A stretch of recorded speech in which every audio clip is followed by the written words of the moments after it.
here on board Providence for our first video on women in the maritime industry in honor of Women's History Month. I'm Captain Sam. Some of you may have seen some of our videos from before. If you have not, you should go watch them. They're very cool. Today I'm going to be talking about how many women are in the maritime industry and also how I wound up in the maritime industry. Believe it or not, I did not go to school to be a mariner. You can do that. There are a number of schools that offer maritime programs. I studied modern languages in college and accidentally wound up on tall ships. A friend of mine worked on the tall ship, the Lady Washington. It's the state ship of Washington State. Very cool. And he was visiting and just would not stop talking about this very cool boat. So one of my best friends and I, we agreed that if he would please stop talking, we would go and see this boat that is so amazing.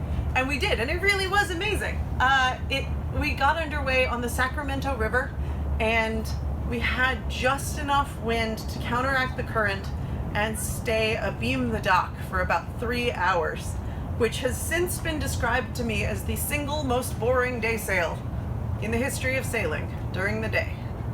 I had a blast. I thought it was great. The crew let me coil things, which was awesome, and I got to pull on stuff. It was amazing. So that was the start of my maritime career. I volunteered with that company for a few months before I was hired on for a paid position, and that was in 2005. And since then, I have been working in the maritime industry exclusively and bouncing around from contract to contract and different companies.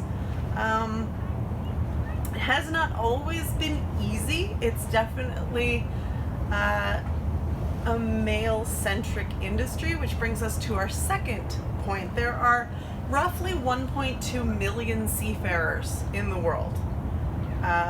Not just in the US, that's worldwide. This is information I gathered from a survey done by the International Maritime Organization, which has since 1988 developed a program empowering women to go into the maritime field. When they first developed it in 1988, a lot of the maritime academies didn't even let women apply. So progress has been made, but 1.2 million seafarers, women make up about 2% of that number, with 94% of the women in maritime working in the hospitality sector on cruise lines.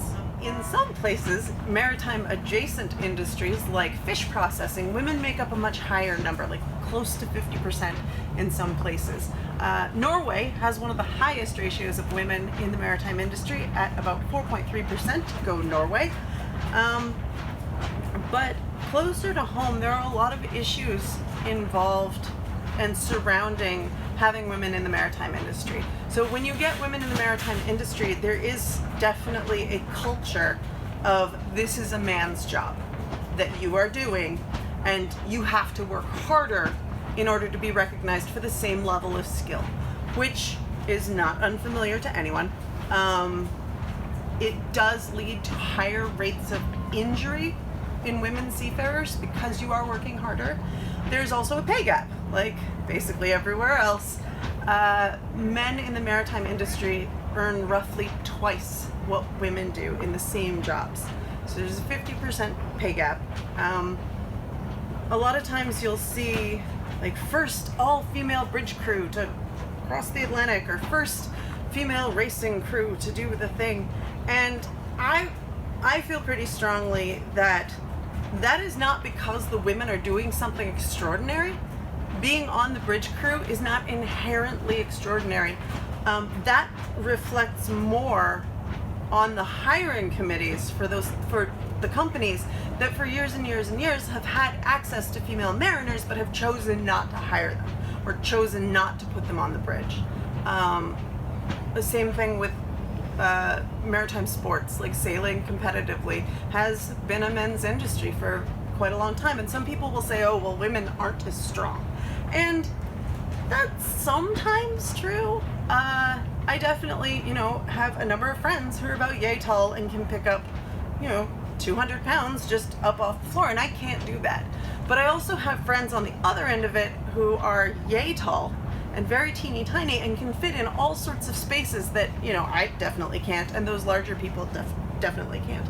So it's a lot of the same excuses that you hear in any industry as it transitions from being, you know, exclusively male into a more diverse workplace. One thing that I do like is tall ships as a micro industry have a much better ratio of women to men. It's closer to about 30 to 40% women, which is, you know, a significant difference. And I think really we just have to keep pushing for change and keep pushing for equality, and we, you know, will eventually see results. So that's how I got into sailing. That's some interesting facts about female mariners. If you want to tune in next time, I will be talking about famous historical maritime figures who happen to be female. So I will see you next time. Thanks for stopping by. Tall Ship Providence.